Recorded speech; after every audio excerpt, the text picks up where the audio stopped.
Hey everybody, it's Aiden here once again, and welcome back to the channel, as it's time to throw on the smooth jazz and get stuck on the front wing of chat, as it's time for another episode of my opinions and analysis series, Pressing Issues.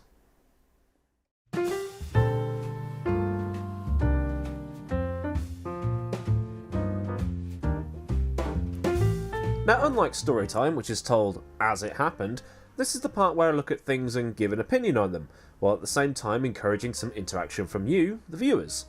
Now today, as requested on my Discord server, I've got Pierre GASLY, and just how long has he got to live? In, racing terms, that is.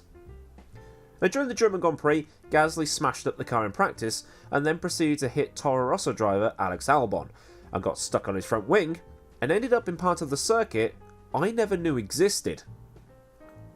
Meanwhile, the podium was made up of 3 Toro Rosso drivers, well, current and ex-Toro Rosso drivers that is, in Danny Kvyat, Sebastian Vettel, and race winner Max Verstappen. So what? He had a crap race, I hear you cry. But this is the thing. GASLY's been off the pace compared to Max all season, and Red Bull could easily be second in the Constructors' Championship and putting Ferrari under more pressure if he was just more consistent. So what is it then? Pressure from being promoted to the senior Red Bull team?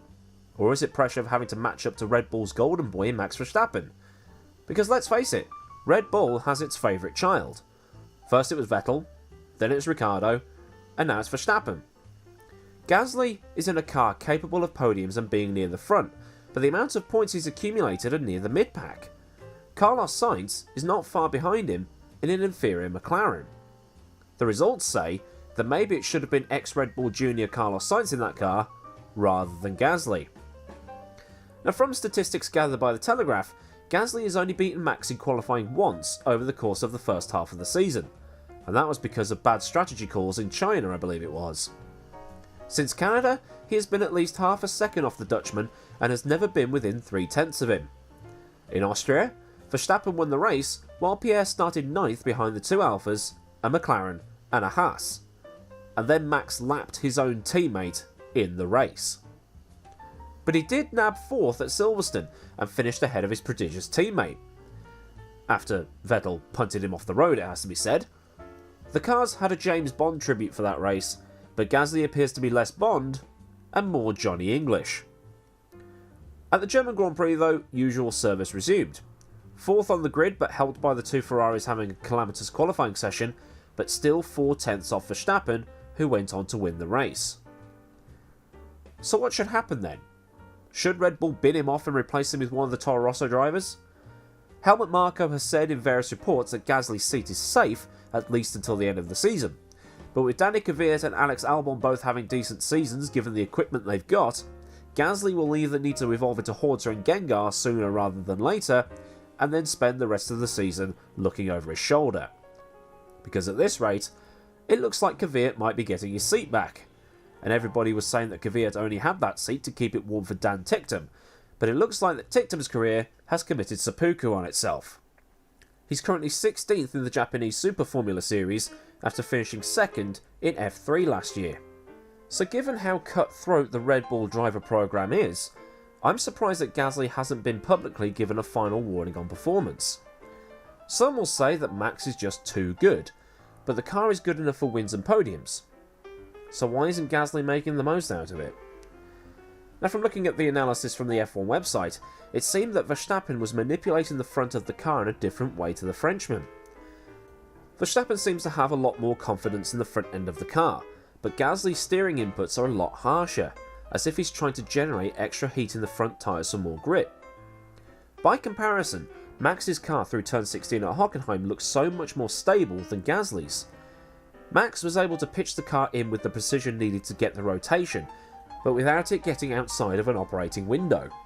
So maybe he just can't get to grips with a car that is most likely built around Max. Now GASLY drove with Verstappen's setup at Silverstone, and the results spoke for themselves. But as already mentioned, Hockenheim and pretty much every other race for that matter are a different story. So maybe the stars just aligned at that one race, and car and driver clicked together for one race, and one race only.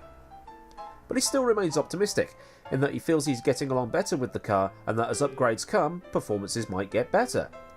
But he will still need to pull his finger out sooner than later, as Kvyat and Albon will be circling like vultures around his car. Now, Christian Horner said after qualifying in Austria that the performance was unacceptable. Yet for a team like Red Bull that wants to be at the top all the time, maybe that tag could be applied to Gasly's season as a whole. Or perhaps he needs to take a deep breath, stop overdriving, and stop feeling like he has to live up to his hugely talented teammate, who seems to have come into 2019 a less crash-happy driver. But I don't know. This is all too complicated for little old me to work out, so I'm opening the floor to you. What do you think is the cause of Gasly's poor form in 2019? But you know what's going to happen. Because I've done a pressing issues on it, his form is going to get better. You watch. I said Kubica wouldn't get a seat for 2019 and look what happened. So that's my thoughts anyway. Like I said, I'll open the floor to you to see what you all think. So that's my thoughts anyway. Like I said, I'll open the floor to you and see what you all think. Leave your thoughts in the comments to get a discussion going, and if you want to take the chat live, then there's links to my social media and Discord in the description. Thanks to the patrons on Patreon who have donated to support me, and until next time, I've been Adamord. Have a great day wherever you live in the world, and I'll see you all soon for another video. So until then, goodbye.